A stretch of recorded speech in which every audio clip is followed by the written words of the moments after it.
Okay, here we are in front of the home, between the parkway sidewalk and the curb. Obviously there's new sidewalks put in here, so something's been happening, something's been moving. Some of the ground is settled right here in front of this curb. So this is yours. This belongs to the municipality, the city, call it what you will. This belongs to the municipality, the city, call it what you will. But if somebody falls on that curb, they're going to be looking at your homeowner's insurance. They're not going to be going to the city. This is the water meter is out here between the city sidewalk and the city curb and the city parkway. Municipal. Let me just kind of come on in here. And this hasn't moved. So we've passed our water meter test. There's a valve right here. The arrow's pointing towards the house. That means the water's on. If you turn it around so those loops will line up, you can see one of them's broken off. Wonder why it was broken off. And then that's how you put a padlock to turn the water off. That doesn't belong to you. This doesn't belong to you. Anything this way belongs to you. There should be a main sewer shutoff valve for the house. We passed the water meter test, but I cannot find a main water shutoff valve. Another thing that I cannot find, I cannot locate, are main sewer cleanouts. If I find them later, I'll notate in the report where I found the main sewer cleanouts. So far, I can't see them. Are they buried? I don't know. On the water pressure test, we're looking for no more than 80 psi.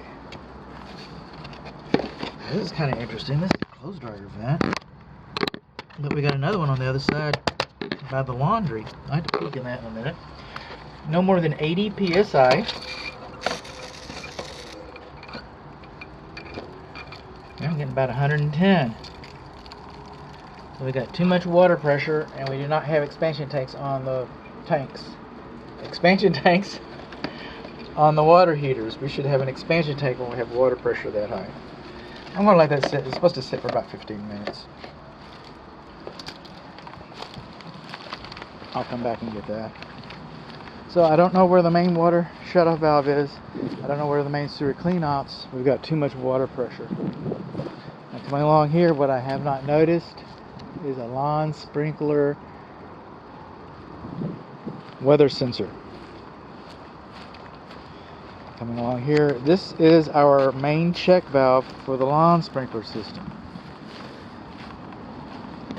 It's okay for the meter to be in the parkway. It shouldn't be okay. It's here. It shouldn't be okay for your check valve, your lawn sprinkler, your irrigation. That's your property. That should have been on the other side of the sidewalk.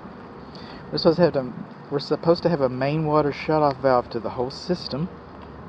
We don't have one. And 30 years ago, we didn't install them too often. These are our isolation valves. And yeah, this would be the main valve. You could turn this isolation valve off, and no, because with a main valve, then you could take this whole contraption out and replace it. Okay. When these handles get rusted like this, they'll break off in your hand if you use them. This box should have been excavated and lined with gravel. The service ports should have been little rubber boots, covers on our bleed out valves. And when these handles get rusty, it's usually time to replace them. This valve's supposed to be serviced once a year. We know how that goes.